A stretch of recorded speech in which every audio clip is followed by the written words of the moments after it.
Bharatiya Janata party के विधायक विजेंद्र गुप्ता हैं हमारे साथ बातचीत करने के लिए। दिल्ली विधानसभा का बजट सत्र आज शुरू हुआ है। उपराज्यपाल अंदर अपना भाषण दे रहे थे, दिल्ली सरकार की उपलब्धियां गिना रहे थे, लेकिन हमने देखा कि भाजपा के जो विधायक हैं वो हंगामा कर रहे थे और उसके बाद स्पीकर ने भी आपत्ति जताई। क्या ये आपका हंगामा था? क्या मांग आप लोग अंदर कर रहे थे? देखिए पंकज जी, सरकार झूठ बोल रही है। पूरा सफेद झूठ का पुलिंदा है ये अभिभाषण, और इसलिए सच्चाई से कोसों दूर है, कोसों मील दूर है। हाँ। इसलिए हमको ये विरोध दर्ज करना पड़ा, क्योंकि लोगों के सामने सच जाना चाहिए। दिल्ली की शिक्षा व्यवस्था पूरी तरह से चरमराई हुई है। आप ये देखिए 13-14 में बच्चे दाखिल होते हैं 9वीं कक्षा में 2,16,000, ठीक है, और 16-17 में जब वो पास आउट करके निकलते हैं तो वो बच्चे रह जाते हैं सिर्फ 1 लाख, ठीक है।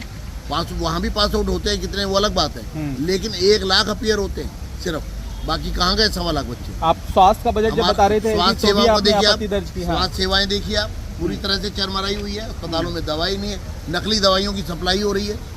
मोहल्ला क्लिनिक पूरे ठप पड़े हैं।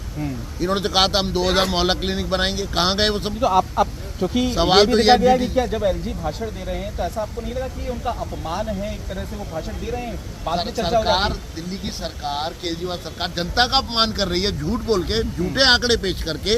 वो अपमान नहीं है, क्योंकि एलजी काफी असहज नजर आ रहे थे, परेशान हो गए। मैं तो यही 10 बार उन्होंने 26 मिनट में अपनी भाषण को रोका। मैं तो यही कहूँगा हाँ। कि जो कुछ हो रहा है इसको दिल्ली की जनता को हम पहुंचाना चाहते हैं कि ये निकम्मी सरकार है, ये पूरी तरह सड़ी गली सरकार है, और इस सत्ता में रहने का इस सरकार को कोई हक नहीं है। मार्शल आउट आप लोगों को कर दिया गया? निश्चित रूप से हमें मार्शल आउट किया गया, जो एक जाति है, क्योंकि आप झूठ बोलो और उस पर रोके। केजरीवाल सरकार एक विफल सरकार है, केजरीवाल एक विफल मुख्यमंत्री है, और अब वो सिर्फ अपने अंतर्द्वंद्वों में फंसे हुए हैं, और इसके अलावा झूठ के पराकाष्ठा पर ये सरकार और ये पार्टी चल रही है। और काट की हांडी कितनी बार चढ़ेगी?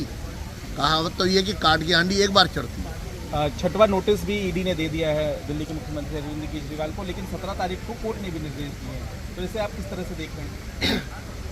केजरीवाल बताए, भ्रष्टाचार मिटाने की बात कर रहे थे, आज भ्रष्टाचार के मामले में खुद भाग रहे हैं। जिस मामले में उनके उप मुख्यमंत्री को बेल नहीं मिल रही है, मुख्यमंत्री कैसे बच सकते हैं उससे?